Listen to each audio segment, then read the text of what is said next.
desire y'all's prayers this morning.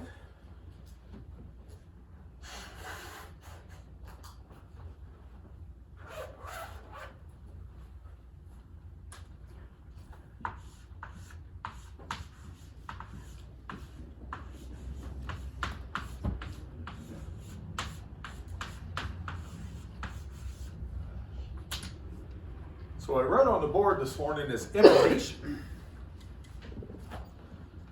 And when we think of imitation, what comes to mind? I said I was going to use imitation vanilla to make cookies. Fake. Imitation, we think of the word fake. One of the things that's kind of come out in the world today is I don't know what they're calling it. Is it the Impossible meat burgers or whatever at Burger King? Mm-hmm. You know, it's a hamburger. Looks just like a hamburger, supposedly. Supposedly just tastes like a hamburger, but there ain't a hamburger anywhere near it. It's 100% imitation.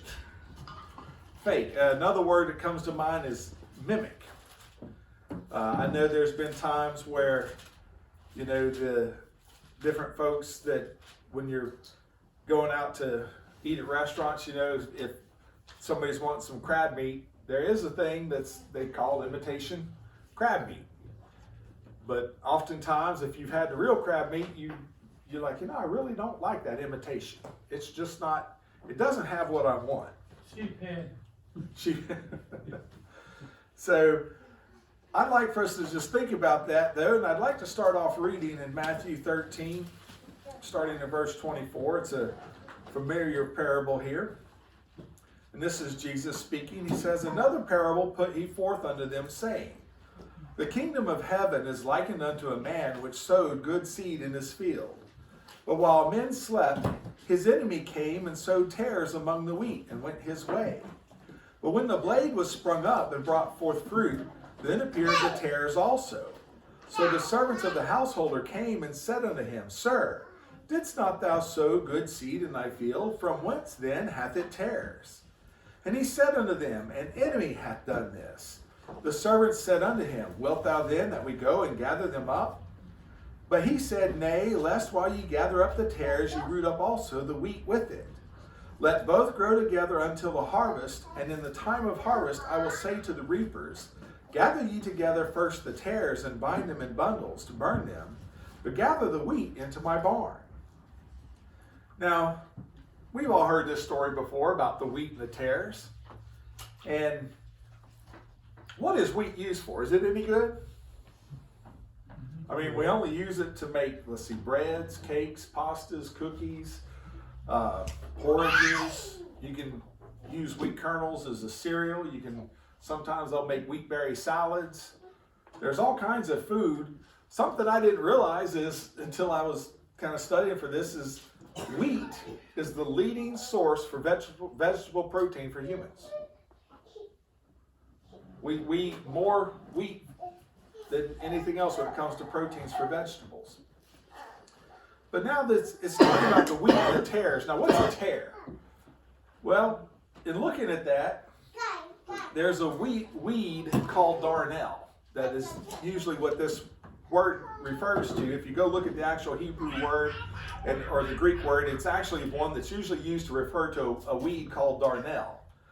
And the similarity between the darnel weed and the wheat is so close that it's often called false wheat. They say the only reason why this weed, darnel, has survived at all is because it mimics wheat. It looks almost exactly like wheat up until it starts producing the seed head. And at that point is when you can only really say for certain the difference between the wheat and the tare is basically at the point when it's producing the fruit.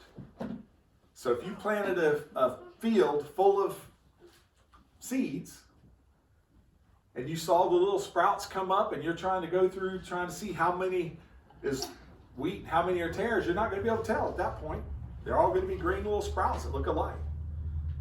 As it keeps growing up, eventually it's going to shoot up. I think they call it a mast flag for a main leaf that is what it's going to use to collect most of the nutrients for the seed-bearing part, it'll put one up just like the wheat.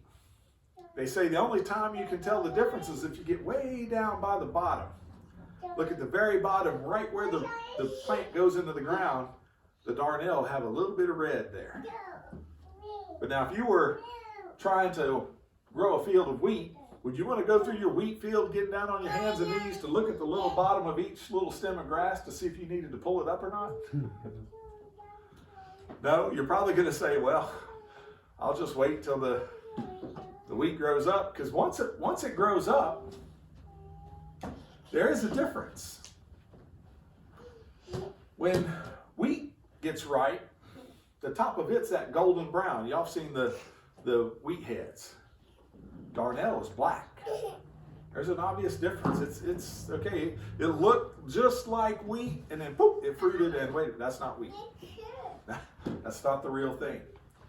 If you look at the grains, a wheat grain actually has two parts, whereas a darnel grain has just one in the way it's made up. So what's wrong with darnel? Do you know it's poisonous? It affects the human body in a way that almost makes people act drunk. And if you eat too much of it, it actually can kill you. It's fatal. Now, the thing that's interesting is in research, do you know there's some people back in the ancient days that would actually grow this wheat on purpose, this darnel on purpose? Because they would add it to their beer for a little extra kick, I guess you'd call it. Because it would get you drunk faster. Some people would put it in bread. But even back then, most people didn't just grow. They didn't go and say, well, y'all the guys that don't want to grow the darnel, just give me your seed. I want to grow it. It reminds me a bit, reading the history books, of how a lot of the drug growers do today. They may grow the drug, but they try to hide it in with other crops because they're a little ashamed of what they're growing. Well, even back in history, the people that did grow it, they didn't want it to be obvious to the folks, well, I'm growing that weed that makes you act crazy. I want it to look like wheat. Do we have anything in our life that's imitation? You know, we all plant our wheat fields. But do we sometimes plant some tares in there too? And we try to hide it really well?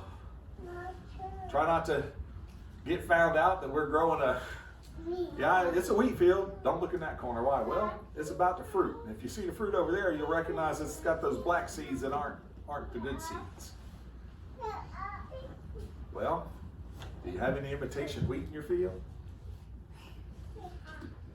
The reason I want us to think about that is, there's a lot of people, they'll come to church, go to the altar, get up, maybe change the way they dress, change the way they talk.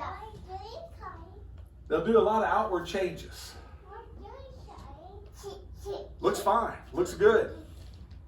As far as we can tell, they're sprouting up just like any other good sprout would do in the wheat field. Everything's looking fine. But there's going to come a time where that wheat's going to need to produce some fruit. And at that point in time, you can no longer hide what that weed is. It's going to be very obvious. And so, part of the question I want us to think about is, what's the fruit we're producing? Does it have a right flavor, an off flavor? If you actually were to taste the seeds of the tares, the darnel, it's actually bitter. It doesn't taste like wheat. And the other question I'd ask us is, are we even producing fruit? So let's look at 1 Corinthians 13:11. 1 Corinthians 13:11 says, when I was a child, I spake as a child, I understood as a child. I thought as a child, but when I became a man, I put away childish things. Sometimes I wonder if we grow and then we are afraid to hit the fruiting stage. We don't want to find out what our fruit really is. We are afraid that maybe we've been an imitation, maybe a mimic. We haven't really been the real deal. We've grown, sprouted, we put on the right leaves, we had that right outside going. Now it's time to grow up. Time to put away those childish things. You can't have those youthful sprouts anymore. You got to stick up your main flag, start drawing in real nutrients, and get ready to bear some fruit. How are we bearing fruit? Are we?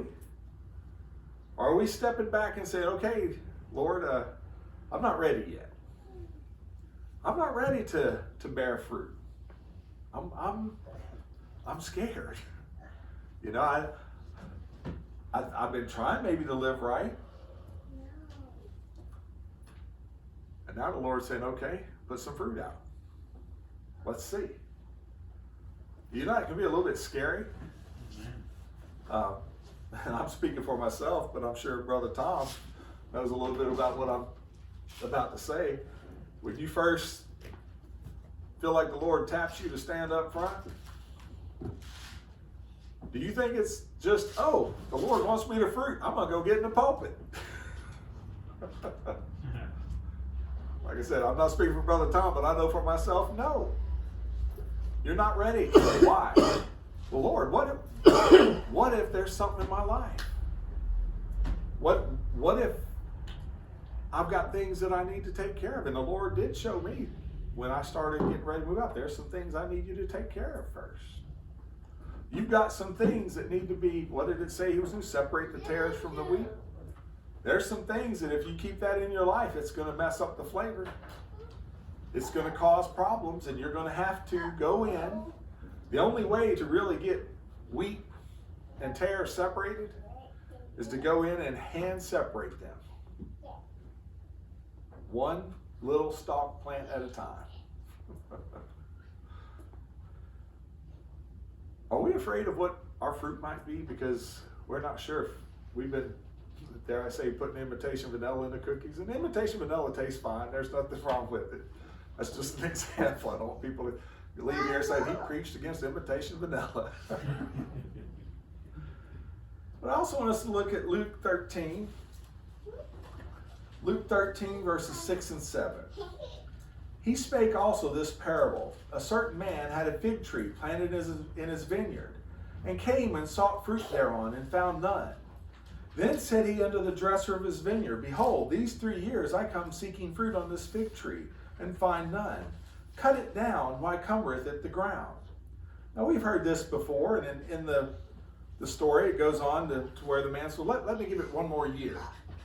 But what I want us to look at here is, do you know, if you plant something, Brother Lee talked about his tomatoes. If you plant a tomato plant and you're not getting tomatoes, how long do you leave it in the ground? Do you just let it keep growing and growing and growing and it never produces tomatoes? Or do you eventually say there's something wrong with that plant? I'm going to pull it up, redo the ground, and maybe try a different variety. Here it's talking about a fig tree. You know, I've teased Diane before, I'm not a big fan of ornamental fruit trees.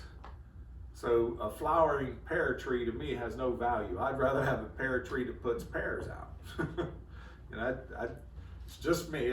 If you call it the name of something that you should be able to eat, I expect to see some on the tree sooner or later. So for me, you tell me you planted a pear tree and then all I keep seeing is flowers. After a while, I'd soon cut it down. Let's go get a pear tree. If we're going to have the flowers, let's go get the fruit to go along with it. Do you know the Lord's going to look at your life the same way?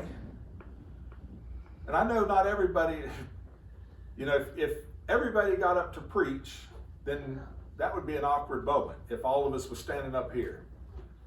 But there's things that he has every one of us to do, fruit to put out. We were talking in the Sunday school lesson about the relationship with the people around us. That's fruits. That's an opportunity to show what the Lord's done for me. What flavor would he have? John 15 verses 5 and 6 says, I am the vine, ye are the branches. He that abideth in me, and I in him, the same bringeth forth much fruit. For without me ye can do nothing. If a man abide not in me, he is cast forth as a branch, and is withered. And men gather them and cast them into the fire, and they are burned. Now these verses here says, I am the vine, ye are the branches. Now I planted a lemon tree 3 months ago. And most lemon trees, they've got a rootstock. If you look at it, you'll see the rootstock comes up and then it seems to change because they take wild lemon trees that have a really good root system, they cut them off, and they poke a good lemon tree in the top. Because that vigorous root system will help the lemon tree grow better. Now here in the world, we can't graft a apple tree onto that lemon stalk and have it become a lemon tree. It's still going to grow apples. But you know, Jesus can do something we can't do. It says, I am the vine, ye are the branches. He that abideth in me, and I in him, the same bringeth forth much fruit. You know, if you're worried about your fruit, if you're saying, I'm a little concerned that I'm an imitation, you know, you can always tell the Lord to say, hey, can I get grafted into the vine? Can you remake me? You've heard of the wild grapes. They're mentioned in the Bible a lot of times. Just not very good. But the Lord can take what looks like to be a wild grapevine and he can carefully cut it, trim it back, graft it into himself. And that thing will become a regular grapevine that will just produce wonderful grapes, wonderful fruit. Now what happens if we don't? If we don't get grafted in? I mean, I don't know about y'all, but once again, back to the way I try to grow things, if it's not producing edible fruits and it's supposed to be edible, I'm pulling it up. I don't have a use for it. If I planted a muscadine vine and it didn't produce, it just little nasty sour fruits, that's not what I'm looking for from it. I'm going to pick it up. But if it produces what I want, I'm going to take good care of it. I'm going to fertilize it, make sure it grows.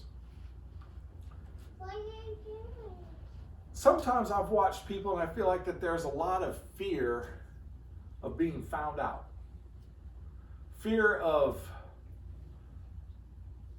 maybe not being good enough, not measuring up to people. And because of that, we put on what we feel is necessary. I'm not going to say that we're trying to be fake or false, but we're in our own way trying to do the right thing. But we're trying to do it all in our own power. We're trying to do it of ourselves. You know, the darnel, do you know the darnel, the only reason it survives is because it can mix in with the wheat. If it wasn't for the human beings planting wheat fields, that weed, the biologists say that weed would have just naturally died out. So it has to mimic the wheat to be able to survive. Now in its case, of course, it's producing bad fruit. But sometimes I wonder how many times do we feel like that I have to mimic things to survive. I have to put on the right thing. I have to do the right thing. But maybe we haven't really got grafted into the vine yet. And so we start finding that this is a real struggle. It feels unnatural.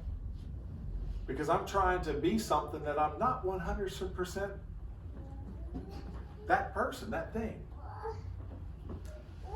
But God has the solution.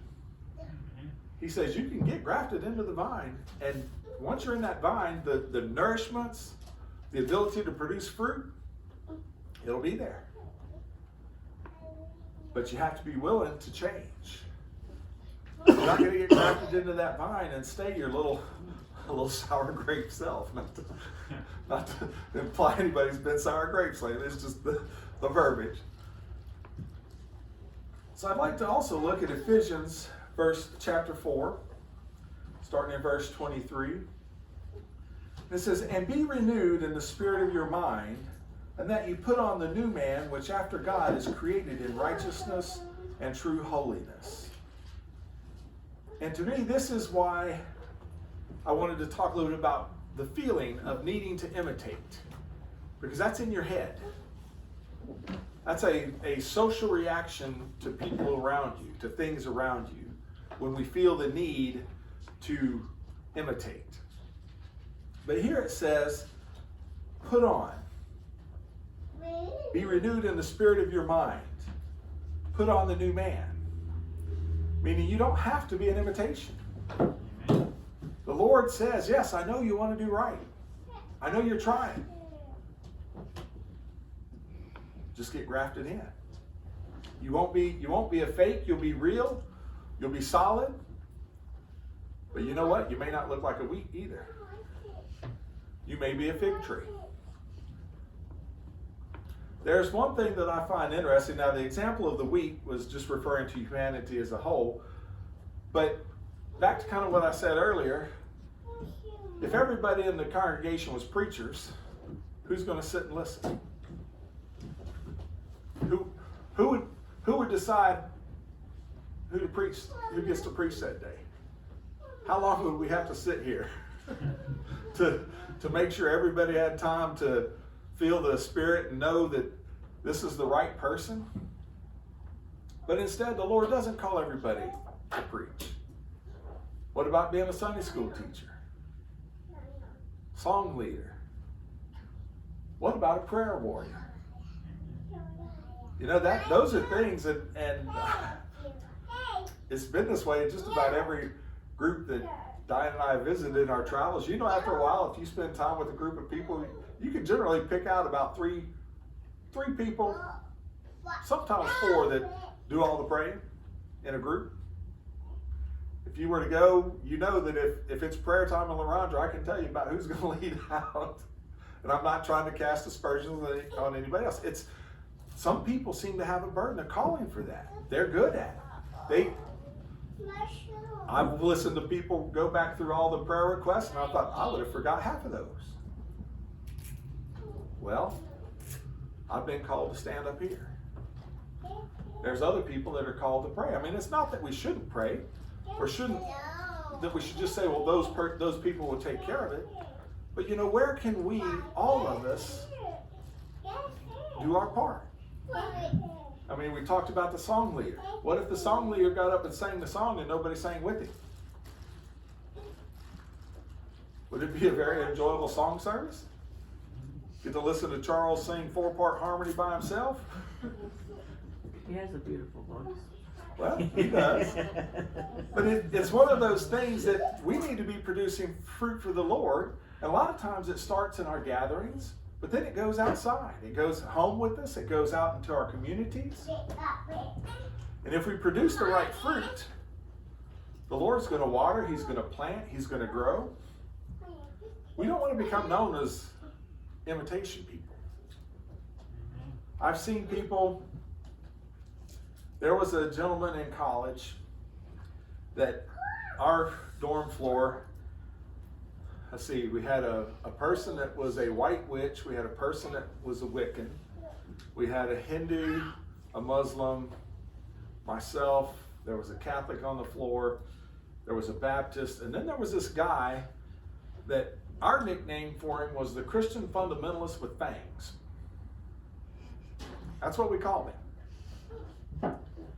And the reason he got that nickname is a bunch of us got to sitting around the dorm one day and we were talking and there was some curiosity about the differences of beliefs and a desire to maybe better understand just more about each other. So we agreed to try to create a safe space for us as a group of young men to just talk about why we were raised the way we were raised or why we went a particular route. And we had very good, I'm going to say, intelligent conversations until we would get to this one particular gentleman. And no matter what came up, the only thing that he could get out was everybody's going to hell. He would start sharing how he thought, how he believed, but at the end of the day, he couldn't help. I mean, he literally would tell everybody in the room, and the rest of y'all are going to hell. It was so ingrained to him, that harsh, judgmental, and that's why we gave him the nickname. He's the Christian fundamentalist with bangs. Because there was nothing drawing people to him. It got to where a lot of times if he came to the discussion, the folks would pretty much shut it down pretty fast, and well, he's here today, so keep the questions short, because otherwise we're all going to be in hell again before the evening's over with. Do you know we have to really live our life for Christ, for real? We have to truly be what the Lord wants us to be. We can't put on the imitation. We can't put on the right clothes, the right speech. You can do that, but then sooner or later the heart is going to produce some fruit, and the mouth is going to say something, and people are going to be like, I didn't know you talked like that. You normally don't say things like that. What happened? Oops. Some of my imitation just popped out. Now, if I'm really wanting to follow the Lord, you know what you do then? You go to the Lord and say, Lord, I just discovered I have some tares in my wheat, and I need to start working to get it out. And I got to go dig in the ground a bit and be very careful, or maybe it's just go in and try to cut the seed heads off because you don't want to tear up other stuff. But you know it's going to be tedious, but it's going to be real. There's been verses that I've actually got them on my phone, on the unlock screen on my phone, because to me it is one of the things that I find sometimes is missing from what I'm going to call imitation Christianity. Jesus was asked about what the greatest commandments was. And he responded, to love the Lord thy God, basically with everything you have, soul, mind, body, goods, you name it, you give it all to the Lord. And then he added something else though. And love your neighbor as yourself. Because he said, on these two commandments hangs all the law and the prophets. And now the law was a death sentence. How do you apply a death sentence with love? Sounds like a trick question almost, doesn't it? What did Jesus come down to do? He loved the world so much that he says, yes, I know we've got this law, but I'm going to come down. I'm going to die for y'all. I'm going to pay the price.